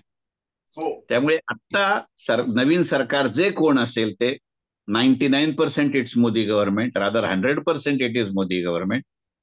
त्यांना या दोन घटकांचा विचार नक्कीच करावा लागेल. निदान जितकं जाहीरपणाने त्यांनी कांदा या विषयाकडे दुर्लक्ष केलं ते येणाऱ्या काळात त्यांना करता येईल असं नाही. आणि याची चुणूक केवळ जुलैच्या अर्थसंकल्पामध्ये मिळेल असं नाही. आत्ताचं महाराष्ट्राचं जे सरकार आहे ते बरखास्त व्हायच्या आधी त्यांना अजून एक अर्थसंकल्प मांडायचा आहे. त्याच्यामध्ये तो नक्की प्रतिबिंब होईल हे नक्की. त्यामुळे शेती हा विषय त्यांना टाळता येईल असं मला जरा सुद्धा वाटत नाही. मला वाटणाऱ्या दोन शक्यता अशा आहेत की अनेक वस्तूंवरती असलेली निर्यात बंदी लवकरात लवकर उठण्याची शक्यता आहे, विशेषतः कांदा. आणि दुसरं त्याच्यामध्ये असलेले जे किमान हमी भाव आहेत MSP, मिनिमम सपोर्ट प्राइस, त्याच्यामध्येही मोठ्या प्रमाणावरती वाढ झालेली असेल. मला एकच आशा आहे, अपेक्षा आहे की नव्यानं फर्टिलायझर सबसिडी हे गोणतं आता उघडायला नको. एका अर्थी जरा बरं झालंय की अगदी इंडियामध्ये सुद्धा आपला फारसं राजकीय यश मिळालं नाहीये. त्यामुळे ते शेतीला वीज फुकट, शेतीला पाणी फुकट या गोष्टी ज्या आहेत त्या प्रमाणामध्ये होणार नाहीत. कारण दिल्लीत सगळ्याच्या सगळ्या जागा भाजपला मिळाल्या.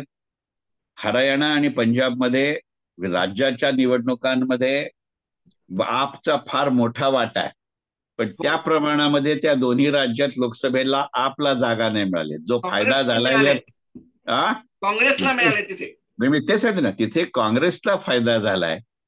त्यामुळे काँग्रेस या बाबतीत आपच्या तुलनेमध्ये धीमा आहे. त्यामुळे तेवढा ब्रीदिंग पिरियड मोदी गव्हर्नमेंटला मिळू शकतो, नवीन मोदी गव्हर्नमेंटला म्हणलं पाहिजे, नवीन मोदी सरकारला मिळू शकतो.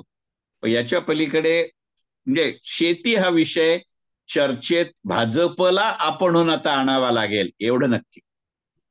बर, मग आता या सगळ्यामध्ये एक स्पेशल सेक्टर जे मागच्या 5 वर्षामध्ये हायलाइट होतं, जे महाराष्ट्र आणि उत्तर प्रदेशशी फार कनेक्टेड आहे, त्या साखर कारखानदारीबद्दल काय म्हणणं? कारण उत्तर प्रदेश हे साखर कारखानदारी मधलं एक मोठं आहे.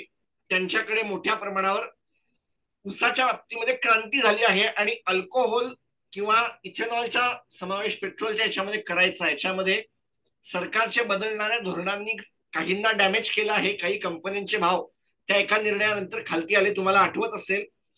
काय म्हणजे मग आता या सगळ्याच्या बाबतीमध्ये कसं? कारण साखर प्रक्रिया, अल्कोहोल एक भाग आहे.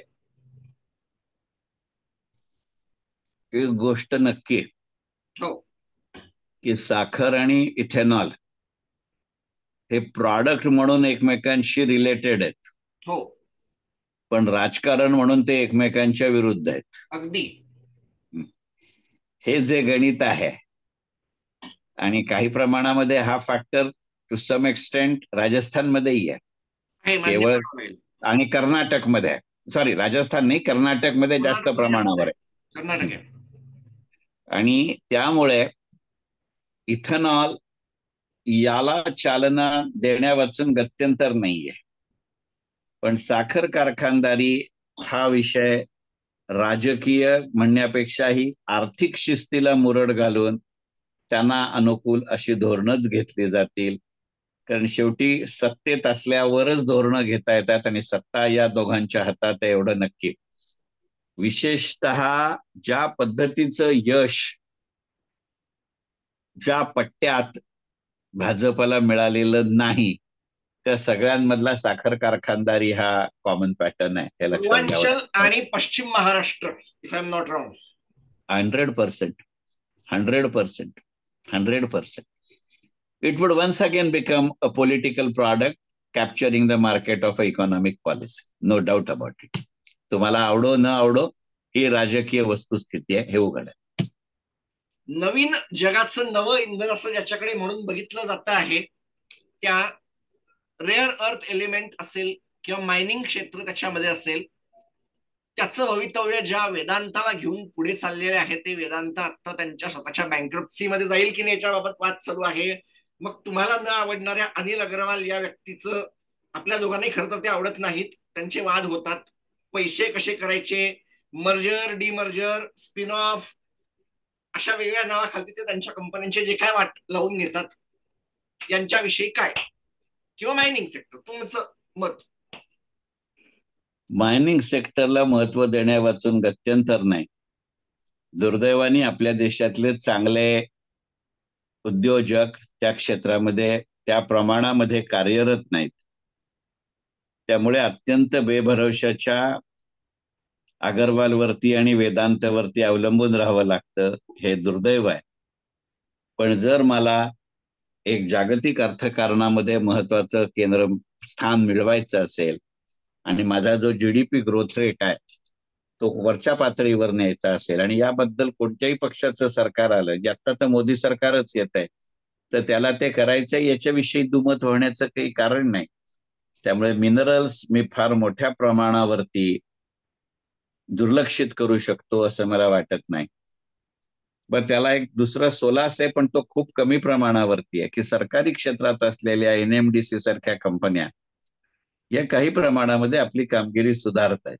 हो, असा पॅटर्न मला सरकारी कंपन्यांमध्ये आता विलीनिली करावा लागेल. म्हणजे विनोदाचा भाग होईल की एकीकडे असलेल्या सरकारी कंपन्यातले काही शेअर्स विकायचे, आणि त्यातनं सरकारी कंपन्यातलीच सरकारची गुंतवणूक वाढवायची, ती मिनरल सेक्टरमध्ये असेल, अशाच पद्धतीने मला करावं लागेल. कदाचित काही प्रमाणामध्ये स्टीलमध्ये सुद्धा हे करावं लागेल, याविषयी माझ्या मनामध्ये कोणतीही शंका नाही.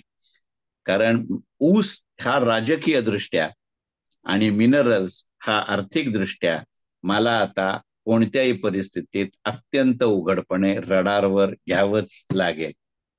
मला वाटणारी शक्यता अशी आहे की मिनरल्सच्या क्षेत्रामध्ये स्पेशल पर्पज व्हेकल्सच्या माध्यमातून अगदी विदेशी गुंतवणूक आणि विदेशी तंत्रज्ञान याच्या साह्यानं हे काम केलं जाईल. आणि त्याची सुरुवात झारखंड आणि ओरिसापासून झाली तर मला आश्चर्य वाटणार नाही.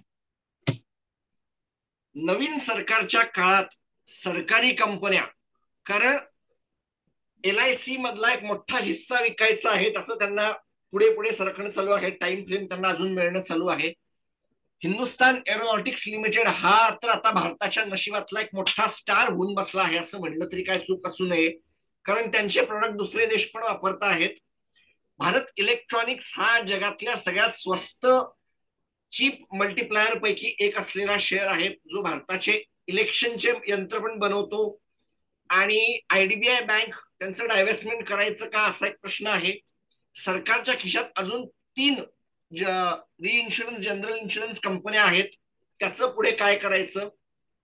इतर काही सरकारच्या बँकांमध्ये सरकारची हिस्सेदारी आहे, ती कशी घटवायची, म्हणजे त्यांना फ्रेश इक्विटी घेऊन यायला सांगायचं का सरकारने आपला हिस्सा विकायचा, नेमकं काय, असं तुमच्या समोर प्रश्न.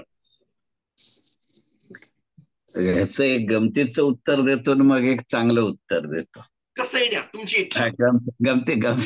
गमतीचं उत्तर असं की हा एक प्रश्न किंवा हे एक क्षेत्र किंवा विषय हा. खरं सांगायचं म्हणजे एका स्वतंत्र पॉडकास्टचा विषय आहे. हो. डिसइन्व्हेस्टमेंट आणि इंडियन गव्हर्नमेंट ठीक. Over the ages. अगदी 1994चं पहिलं आपलं डिसइन्व्हेस्टमेंट आहे. हो. इथपासनचा घेता येईल, पण आता या पॉडकास्ट मधला एक महत्वाचा प्रश्न म्हणून अगदी थोडक्यात उत्तर देतो. हो. तू वेगवेगळी क्षेत्र डिसइन्व्हेस्टमेंट मध्ये कव्हर केलीस. हो. एक गोष्ट लक्षात घेऊ की याच्यामध्ये डिसइन्व्हेस्टमेंट धोरण हा जरी विषय असला तरी शेवटी ती व्यक्ती किंवा कंपनी निहाय करावं लागेल. जे HALच्या बाबतीत खरं असेल ते LIC बद्दल नसेल, जे LIC बद्दल खरं असेल ते जनरल इन्शुरन्स बद्दल नसेल, मान्य. जे इन्शुरन्स बद्दल खरं असेल ते बँकिंग बद्दल नसेल. हो. एक आता साधं उदाहरण घे की दिसायला ती कृती एक आहे पण त्याच्या मागची कारणं वेगळी असते. मला स्वतःला असं वाटतं की पुढच्या वर्षभरामध्ये LICचं डिसइन्व्हेस्टमेंट होणार नाही, अगदी एका नव्या शेअरचं. मला स्वतःला असं वाटतं की पुढच्या एका वर्षामध्ये HALचंही एका शेअरचं सुद्धा डिसइन्व्हेस्टमेंट होणार नाही. याची कारणं दोन आहेत आणि ती दोन टोकाची आहेत. ठीक. LIC सरकार लाख विकू इच्छित, लोक घेणार नाहीत, कारण LICने सरकारला आणि गुंतवणूकदारांना दोघांना तिच्या आईला तोंड घशी पाडलंय. अगदी आत्ताची जी LICची या वर्षाची कामगिरी आहे त्याच्यातली गंमत अशी आहे की गेल्या 3 वर्षाच्या तुलनेमध्ये गेल्या वर्षभरामध्ये LICनी विकलेल्या पॉलिसीची संख्या कमी झाली आहे. हे जवळजवळ 22 वर्षांनी होत आहे. म्हणजे प्रीमियमची अमाऊंट वाढली आहे पण पॉलिसीची संख्या कमी झाली. म्हणजे याला शेवटी पेनिट्रेशन हा लाईफ इन्शुरन्सचा फॅक्टर आहे, प्रीमियम नाही असं नाही. मग जर मी कशाच्या जोरावर विकू, असलेल्या शेअरनी लोकांना पैसे दिलेले नाही. गेल्या वेळेचा शेअर मी 930 रुपयांनी आणला, आत्ताचं मार्केट जरी माझं वाढलेलं असलं तरी 930 लोकांना द्यायला 1.25 वर्ष लिस्टिंग नंतर थांबायला लागलं. त्यामुळे मी आता आणला तर मी 930 आणूच शकत नाही. मग सरकारला पैसा किती मिळणार, म्हणून ते आणणार नाही. HALचं बरोबर उलट कारण आहे. ज्या वेळेला मे 2020ला रात्री 8 वाजता पंतप्रधानांनी राष्ट्राला उद्देशून लॉकडाऊन आणि आत्मनिर्भर जाहीर केलं आणि नंतर 5 दिवस प्रेस कॉन्फरन्स घेऊन निर्मला सीतारामन आणि अनुराग सिंग ठाकूर, ते त्यावेळेला अर्थराज्यमंत्री होते. This man would be a major minister in new ministry. तर he may be a surprise candidate for finance. Okay, but coming back, HAL सरकार आता विकणार नाही. त्याचं कारण मी तेव्हापासून हा शेअर सांगतोय आणि तेव्हा लोकांनी मला येड्यात काढला तर मी HAL आणि माझगाव डॉग घ्या सांगितलं तर. पण आज त्याच्या भावातली वाढ लक्षात घ्या. पण त्यामुळे आता HALचं असं आहे की LIC विकायच्या आधी एक वेळ सरकार HAL विकेल, अगदीच जर पैसे उभे करायची वेळ आली तर. कारण HAL वरती लोक धोधो पैसे देतील. इंडिव्हिज्युअल इन्व्हेस्टरही देतील, इन्स्टिट्यूशनलही देतील, लोकल इन्स्टिट्यूशनही देतील आणि फॉरेन इन्स्टिट्यूशनही देतील. पण HAL जशी मिल्किंग काऊ आहे तशी HAL ही एक सरकारची स्ट्रॅटेजिक कंपनी आहे. HALचं आता डिसइन्व्हेस्टमेंट वेगळ्या पद्धतीनं होईल. HALच्या बाबतीत गेल्या 3 महिन्यामध्ये आचारसंहिता सुरू व्हायच्या आधीच्या काळामधल्या या घटना आहेत. ज्या 2 गोष्टी झाल्यात त्या आपण लक्षात घेण्याजोग्या आहेत. एक म्हणजे HALला सरकारनं एक ऑफर दिली आहे, काही एक विशिष्ट इन्स्ट्रुमेंट तुम्ही बनवाल का असं 3 महिन्यात सांगायला सांगितलं होतं. कारण आचारसंहितेच्या काळात तो निर्णय घेतला झाला असं व्हायला नको म्हणून. आणि HALनं निवडणुकीच्या मतदानाचा शेवटचा टप्पा झाल्यानंतर सांगितलं हे आम्ही प्रॉडक्ट करू, त्याची किंमत आहे 65,000 कोटी रुपये आहे. ते एका स्टेजला आल्यानंतर जर सरकारने डिसइन्व्हेस्टमेंट केली तर सरकार करंट मार्केट प्राइसच्या प्रीमियमनी शेअर विकू शकेल. सरकार आत्ता विकणार नाही, म्हणून विकणार नाही. दुसरं, यंदाच्या 26 जानेवारीच्या आपल्या परेडला फ्रान्सचा राष्ट्राध्यक्ष प्रमुख पाहुणा होता आणि 27 जानेवारीला घोषणा झाली आहे की हेलिकॉप्टरला लागणारे सगळे पार्ट भारतात बनवले जातील. त्याच्या टाटा समूह, केंद्र सरकार म्हणजे HAL आणि फ्रान्स सरकार पार्टनर आहेत. त्याच्या फॉर्मल अनाउन्समेंट नंतर जर शेअर विकला तर कमी शेअर जास्त पैशांनी विकता येतील. या फॉर्मॅलिटी पुरा करायला हे नवीन सरकार फॉर्म व्हायची ते वाट बघत होते. त्यामुळे आता तो निर्णय घेतला जाईल. त्यामुळे तो एका स्टेबलला कदाचित त्या 2 गोष्टींसाठी 2 वेगळ्या कंपन्या करून HALच्या अंडर त्याचे शेअर विकले जातील आणि HAL will invest into it. अशा पद्धतीची ती डिसइन्व्हेस्टमेंट असेल. तू IDBI म्हणलास, IDBI इतकं ते भारत आंब्यांच्या कवितेसारखं झालंय. तर IDBIला तरी माहितीये का आपण कोण होत हे प्रश्न आहे. त्यामुळे IDBI ते विकणार नक्की. ज्या वेळेला सरकार IDBI विकेल ती पार्शियल डिसइन्व्हेस्टमेंट नसेल, तो स्ट्रॅटेजिक सेल असेल. आणि आत्ताचं मार्केट त्याला कंड्युसिव्ह आहे की नाही हे बघावं लागेल. BEL हा शेअर असा आहे तर जाऊ दे, त्याच्यावरती बोलत नाही. माझी लाडकी कंपनी येते, जे माझे शेअर्स लोक सेशन्स रेग्युलरली अटेंड करतात. अगदी आज संध्याकाळी मी 7:30 ते 9:30 पेड इन्व्हेस्टमेंट ट्रेनिंग सेशन घेतोय की गुंतवणूक आपल्या निवडणुकीचे निकाल आणि गुंतवणूक क्षेत्र त्याचे रिहर्सल करताय असं तुम्ही गमतीने म्हणू शकता. आणि म्हणून मी तुला म्हणलं की हा विषय खरंच एका स्वतंत्र पॉडकास्ट मध्ये घेऊ, कारण त्यातली प्रत्येक सेक्टर, प्रत्येक कंपनी आणि डिसइन्व्हेस्टमेंट पॉलिसी त्याला असलेली ग्लोबल बॅकग्राऊंड अशा पद्धतीने करू. कारण असं आयसोलेशन मध्ये उत्तर देणं योग्य नाही. कारण ना ते केस स्पेसिफिक असेल, केस स्पेसिफिक असेल म्हणून, बाकी काही नाही. चालेल. शेवटची 5 मिनिटं आपल्या ह्या आजच्या पॉडकास्ट मध्ये राहिलेलं तुम्हाला वाटतं असं सगळं कव्हर करायला. ओके, मग थोडं जरा एक जनरल नोट टाईप बोलतो आणि मग आपण कन्क्लुडिंग रिमार्क कडे जाऊ. Your choice. आपण आत्ताच्या सगळ्या गेल्या 50-55 मिनिटाच्या चर्चेमध्ये राजकारणापासून निवडणुकीच्या निकालापासून सुरुवात करत शेवटी माझा आणि आशुतोषचा जो आवडता विषय आहे किंवा मनाचा विषय आहे असं म्हणून त्या अर्थकारण आणि गुंतवणुकीकडे वळलो. यंदाच्या निवडणुकीच्या निकालामध्ये 2-3 गोष्टी फार मोकळेपणाने किंवा स्पष्टपणाने समोर आल्या. त्यातल्या एकाचा उल्लेख विवेचनामध्ये ओझरता झाला. हे आपल्याला कितपत परवडणार आहे एक राष्ट्र म्हणून, म्हणजे आमच्या दोघांचं आडनाव टिळक आहे म्हणून म्हणतोय अशातला भाग नाही, परंतु खरंच एक विचारात घेण्याजोग आहे की आपल्या देशामध्ये आपण एकीकडे अर्थकारणाचा आकार वाढवतोय. आज ना उद्या आपण 5 ट्रिलियन होऊ, आज ना उद्या दिलेली तारीख मागे पुढे होईल. आपल्या देशाचं शेअर बाजाराचं भांडवली मूल्य 6 ट्रिलियन होईल. माझ्या चंद्रशेखर टिळकच्या युट्यूब चॅनलवरती तो रेकॉर्ड आधीच केला होता, पण व्हिडिओ आज रिलीज झालाय. Market capitalisation 6 trillion. पण खरं सांगतो की जागतिक समाजकारणामध्ये, जागतिक अर्थकारणामध्ये, जागतिक राजकारणामध्ये अशा गोष्टींना खूप महत्व असतं. अमेरिकेच्या राष्ट्राध्यक्ष पदाच्या निवडणुकीमध्ये तो बायडेन ट्रम्प आपलं कोणाचं मत असावं काय हा वेगळा विषय आहे, पण त्यांच्याकडे ज्या पद्धतीनं आर्थिक मुद्द्यांची चर्चा होते किंवा त्यांचं फायनान्सिंग हे त्याच्यावर अवलंबून असतं, फंडिंग त्यांच्यावर अवलंबून असतं, आपल्याकडे ते नसतं. नाही होत. म्हणून आपल्याकडे इलेक्शन कर्ज रोखे हा वादाचा मुद्दा होतो. तिथे जॉर्ज सोरस, वॉरन बफे सारखे तुम्हाला त्यांच्या पद्धती आवडतील न आवडतील हा वेगळा विषय आहे, पण आज ह्या दोघांचा जागतिक भांडवल बाजारावर वयाच्या 90 क्रॉस केलेले हे दोघं आहेत, तरी यांचा होल्ड आहे. आणि ते दोघं ते काम थांबवून अमेरिकेच्या इलेक्शनचा फंडिंगचं काम पाहतात. इतकं तिथे आर्थिक धोरणाला महत्व दिलं जातं. आपल्याकडं आर्थिक मुद्द्यांवर निवडणूक लढवणारा पंतप्रधान त्याच्या मनासारखा निकाल मिळवू शकत नाही, हा इतिहास आहे. 2004 ला अटलजींनी 6 महिने आधी निवडणूक घेतली, इंडिया शायनिंग. आज जागतिक अर्थकारणात मान्य केलं जातं की 2004 ला जी भारताची आर्थिक स्थिती होती ती स्थिती गेल्या 50 वर्षात जगातल्या कुठच्याही देशाची नव्हती. ती पोटेन्शियल होती, पण अटलजी निवडणूक हरले कारण आपल्याला इकॉनॉमिक फॅक्टर्स वरती निवडणूक लढता येत नाही. 2024 मध्ये काही प्रमाणात मोदी सरकार परत येत आहे, तरी सुद्धा तशीच स्थिती झाली का याचा विचार करू.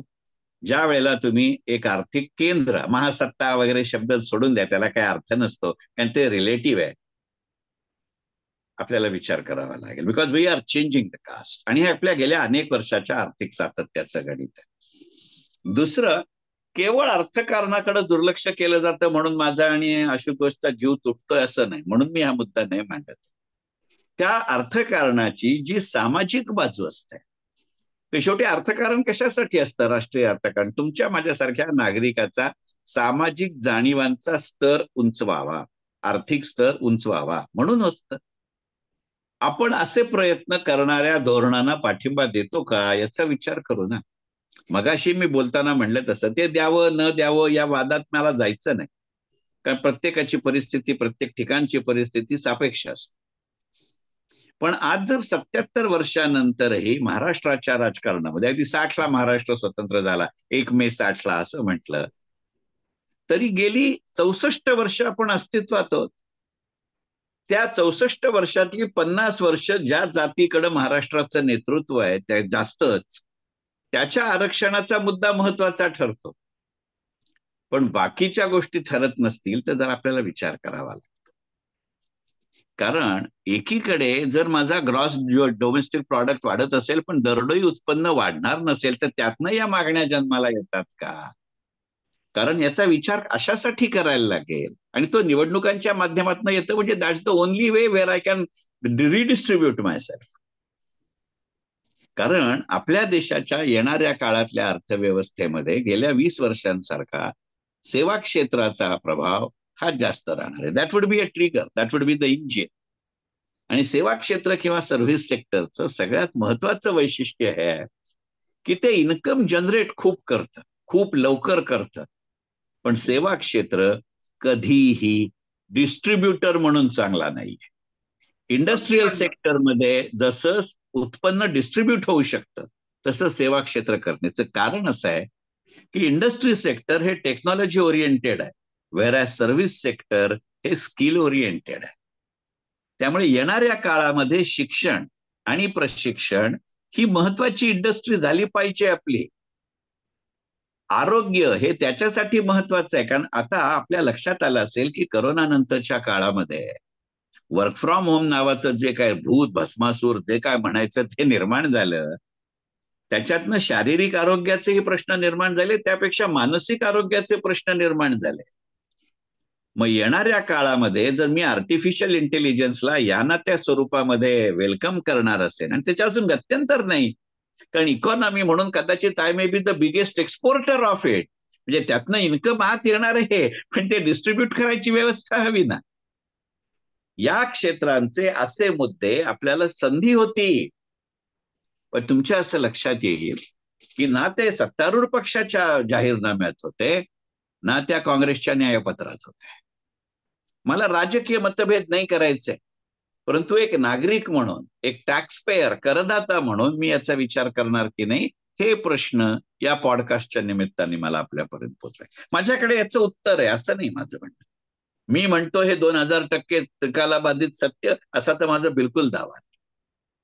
पण एक गोष्ट लक्षात घेऊ की जर तुमचं उत्पन्न देशाचं सेवा क्षेत्रातनं येत असेल तर त्याचा सरासरी वयोगट 30 आहे. मग वयाच्या 65 वर्षाच्या म्हाताऱ्याचा विचार करू नका असं मी म्हणत नाही, तर मीच मरेन.